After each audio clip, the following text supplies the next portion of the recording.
किताब, उसमें 3 अध्याय 17, 18 और 19 वचन को हम पढ़ेंगे।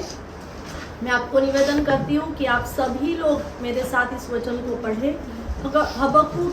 की किताब, उसका 3 अध्याय 17, 18 और 19 वचन हम एक साथ पढ़ेंगे। क्योंकि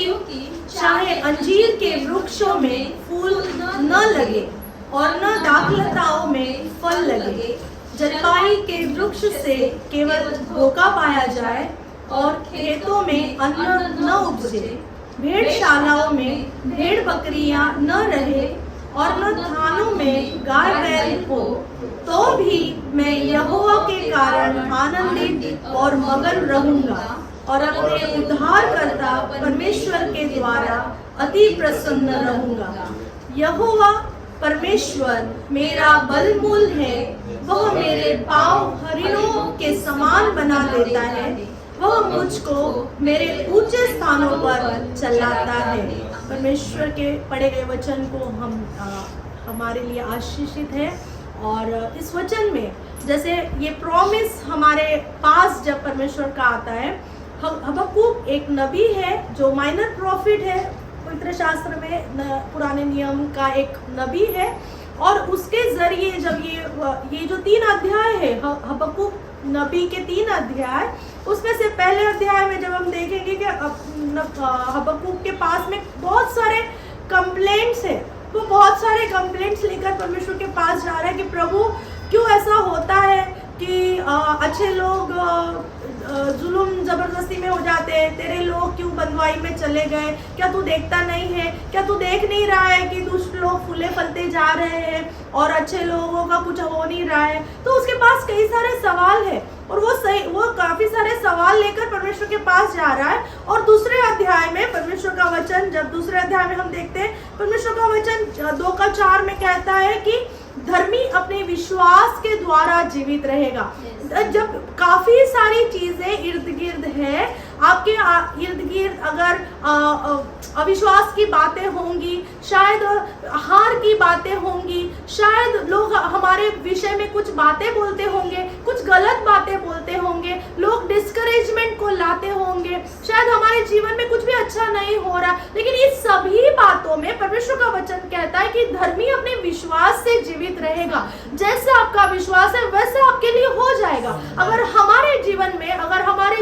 अगर विश्वास है कि प्रभु हमें इस परिस्थिति से निकालेगा, अगर हम विश्वास करते हैं कि परमेश्वर तू मेरी बीमारी से मुझे चंगा करेगा, तू मेरे छुटकारे के लिए तू मेरा उपाय है, तू मेरा बलमूल है, तू मेरी ढाल है, तू मेरी चट्टान है, जो विश्वास हम करेंगे वही विश्वास के द्वारा हम जीवित रहेंगे, ऐसा वचन कहता है। और परमेश्वर उसे कह रहा है, हबक्कूक को कह रहा है कि चाहे लोग फूलते जाए, चाहे लोग प्राइड में फूले, चाहे लोग पैसे के पीछे लगे, चाहे जो कुछ भी हो, लेकिन धर्मी केवल विश्वास से जीवित रहेगा। जब ये वचन हबक्कूक के पास आ रहा है तो हबक्कूक एक डिक्लेरेशन कर रहा है। वो एक डिक्लेरेशन कर रहा है कि चाहे परिस्थिति कैसी क्यों ना हो, चाहे मेरे कर्जे जा नहीं रहे, चाहे मेरी बीमारी जा नहीं रही, चाहे मेरे परिस्थिति उठ नहीं रही, चाहे मेरे जीवन में प्रमोशन नहीं है, चाहे मेरे जीवन में ब्रेक थ्रू नहीं है, चाहे अपॉर्चुनिटीज नहीं है, कुछ भी अच्छा नहीं चल रहा है, लेकिन फिर भी मैं डिक्लेयर करता हूँ, फिर भी मैं ये कह रहा हूँ कि मेरा प्राण जैसे कहते कि तो भी अगर कुछ भी अच्छा नहीं है, यहाँ पर ऊपर उसने कंडीशंस लिखे हुए हैं कि अंजीर के वृक्षों को फल नहीं लगे हैं, मतलब फ्रूटफुलनेस का दिखाता है कि अगर हमारे जीवन में कुछ भी अच्छा नहीं हो रहा है, अगर कुछ भी हमारी मर्जी के मुताबिक नहीं हो रहा है, कुछ भी हमारे प्लानिंग के मुताबिक नहीं हो रहा है, अगर हमारे जीवन में कुछ भी वो अच्छी ब्लेसिंग नहीं आ रही, अभी रुकी है, लेकिन फिर भी हबक्कूक कह रहा है कि तो भी मैं यहोवा के कारण आनंदित और मगन रहूंगा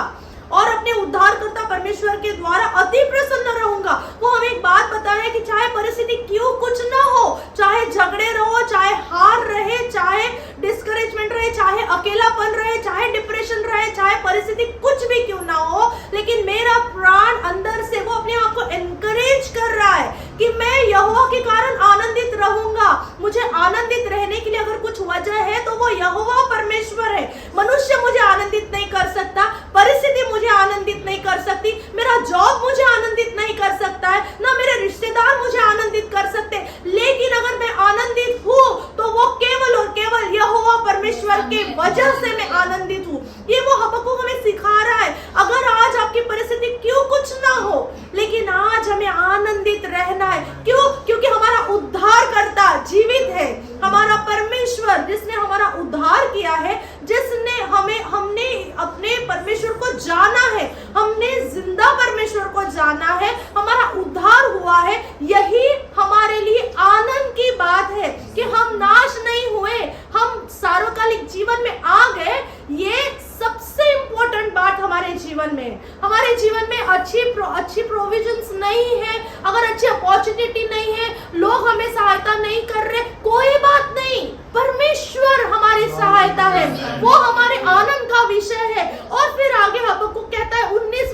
परमेश्वर पे मेरा बल, मेरा स्ट्रेंथ, मेरा करेज, मेरा हर एक चीज, अगर मुझे किसी चीज की जरूरत है तो वो सारी जरूरतें यहोवा में पूरी होती है, वो सारी जरूरतें मेरी यीशु मसीह में पूरी होती है। मेरा कुछ भी अगर विषय है, आज आपका और मेरा कुछ भी विषय क्यों ना रहे, शायद आज आप अकेले में, आज भीड़ में रहते हुए भी आप अगर अकेले महसूस करते हो, तो आज मैं आपको इनकरेज करना चाहती हूँ, यीशु मसीह आपके साथ है। वो हर समय आपके साथ में, आपके हार में साथ है, आपके दुख में साथ है, आपकी पीड़ा में आपके साथ है, आपके ऐसी अवस्था जो हम किसी को बताते नहीं है, ऐसी अवस्था में भी यीशु मसीह आपके साथ में है। वो कभी हमें छोड़ता नहीं है और हमारे लिए वो आनंद का विषय है। अगर आज शैतान हमारे जीवन में दुख को लाता है तो उसके मुंह पे तमाचा मारकर बोलो, यीशु मसीह मेरे आनंद का विषय है। तू मेरे जीवन में ना हार ला सकता है, तू मेरे जीवन में ना दुख को ला सकता है। अगर तूने लाया भी, लेकिन फिर भी मैं मेरे यहोवा के कारण आनंदित हो जाऊंगा, मैं मेरे परमेश्वर के कारण आनंदित हो जाऊंगा, क्योंकि उसका प्रॉमिस है, वो मेरा बलमूल है, वो मुझे कभी नहीं छोड़ता, मेरी चट्टान वो है, मेरी सहायता, संकट के समय में अति सहज मिलने वाला स्थान मेरा परमेश्वर है। हे शैतान, तू मुझे डरा नहीं सकता, परिस्थिति क्यों कैसी क्यों ना आए, कुछ भी बीमारी क्यों ना आए, कुछ भी तंगी कमी घटी क्यों ना आए, लेकिन शत्रु को बोलो परमेश्वर मेरा बलमूल है। वो मेरे सर को, आगे लिखा है, वो मेरे पाँव हरिणों के समान बना देता है। हरिण को जब हम देखते हैं कि क्यों हरिणों की पाँव की उपमा दी गई है, हरिण दो टाइम में दौड़ती है, इसलिए कि पहली बार जब उसको प्यास लगती है वो पानी के लिए दौड़ती है, और जब कुछ शत्रु उसके पीछे लगता है तब वो जोर से दौड़ती है। हमारे जीवन में भी जब ये वचन की प्यास हमें लगती है, जब परिस्थिति हमारी, जब परेशानी हमारे जीवन में आती है, हमें हरिणी के समान परमेश्वर की ओर दौड़ना है। हम जैसे हरिण अपने प्राण को बचाने के लिए दौड़ती है, दाऊद कहता है कि मेरा प्राण तेरे लिए हरिण के जैसा तड़प रहा है। तो हमारा जीवन हरिण के साथ कंपेयर किया गया है कि जैसे हरिण पानी के लिए दौड़ती है, मेरा भी दिल परमेश्वर के लिए प्यासा है, हमारा दिल परमेश्वर के लिए प्यासा होना है। और जब शत्रु हमारे पीछे लगता है, हरिण दौड़ती चली जाती है, वैसे ही जब शत्रु हमारे पीछे आता है, हम भी, परमेश्वर हमारी सहायता है, हमारे पैर वो हरिणों के समान करता है, मतलब वो हमें दौड़ाता है, वो हमें शत्रु के सामने से भगा देता है, हमें निकाल देता है, हमको वो परिस्थिति में से बाहर निकालता है, इसलिए हमारे पैर हरिणे के समान हो जाते हैं। वो वचन कहता है कि वो मुझे ऊंचे स्थानों पर चलाता है। परमेश्वर, हमारा परमेश्वर, उसने हमें कुछ नहीं, उसने हमें मस्तक ठहराया हुआ है ना। वो हरिणी के सींग को ऊंचा करने वाला परमेश्वर, वो मेरे सींग को ऊंचा, दाऊद कहता है वो मेरे सींग को ऊंचा करने वाला परमेश्वर है। आज अगर हमारी परिस्थिति हारी हुई है, अगर रुकी हुई है, कहीं हमारे आशीषें रुके हुए, कोई चिंता नहीं। हबक्कुक कह रहा है कोई बात नहीं, अगर मेरे जीवन में कुछ ब्लेसिंग नहीं आ रही है, आशीषें नहीं आ रही है, कुछ चीजें रुकी हुई है, कुछ रुकावट है, पैसे की कमी है, कुछ तंगी है, लोग मुझे छोड़कर चले गए, मेरे जीवन में कुछ अकेलापन है। हबक्कुक कहता है कोई बात नहीं, अगर कुछ भी हो जाए, कैसी क्यों ना परिस्थिति आए, लेकिन मेरा जीवन, मेरा प्राण तो यहोवा के कारण आनंदित होगा। ये हमें सिखाता है कि हर एक परिस्थिति में हमें धन्यवाद देना है। हर एक परिस्थिति आएगी, अय्यूब पे भी आई, लेकिन अय्यूब ने भी धन्यवाद दिया और उसमें से उसने यहोवा ने उसको पार कराया। हमारे भी जीवन में जब परिस्थिति आती है, जब कठिनाई आती है, जब परेशानी आती है, तो जब हम धन्यवाद देते हैं, जब हम परमेश्वर के साथ आनंद मनाते हैं, उस कठिन समय में भी आंसुओं के साथ हम कहते हैं परमेश्वर मैं नहीं समझ पा रहा हूँ, लेकिन मैं धन्यवाद दे रहा हूँ, मैं धन्यवाद देती हूँ कि प्रभु मैं ये परिस्थिति को समझ नहीं पा रही हूँ कि मुझे कैसा रिएक्ट करना है, लेकिन फिर भी मैं तेरा धन्यवाद, तेरी मर्जी को पूरी कर, तेरी मर्जी को मेरे जीवन में पूरी कर। और देखो फिर परमेश्वर अपनी मर्जी को पूरा करता है। तो ये वचन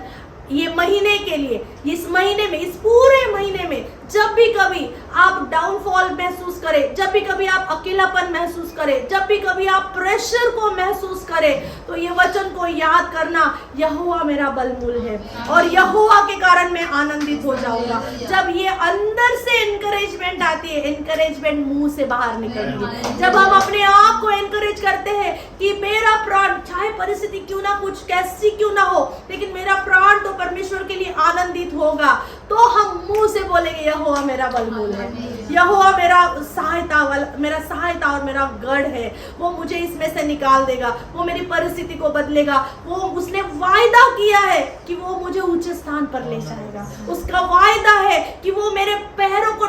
फंसने नहीं देगा, वो बहलिए के जाल में फंसने नहीं देगा, वो मेरे पैरों को मुझे हर एक परेशानी से, हर एक बहलिए के जाल से वो मुझे निकालेगा, क्योंकि मेरे पैर को उसने हरिणी के समान किए हुए, वो मेरे सींगों को ऊंचा करने वाला परमेश्वर है। परमेश्वर इस वचन के द्वारा आपको आशीष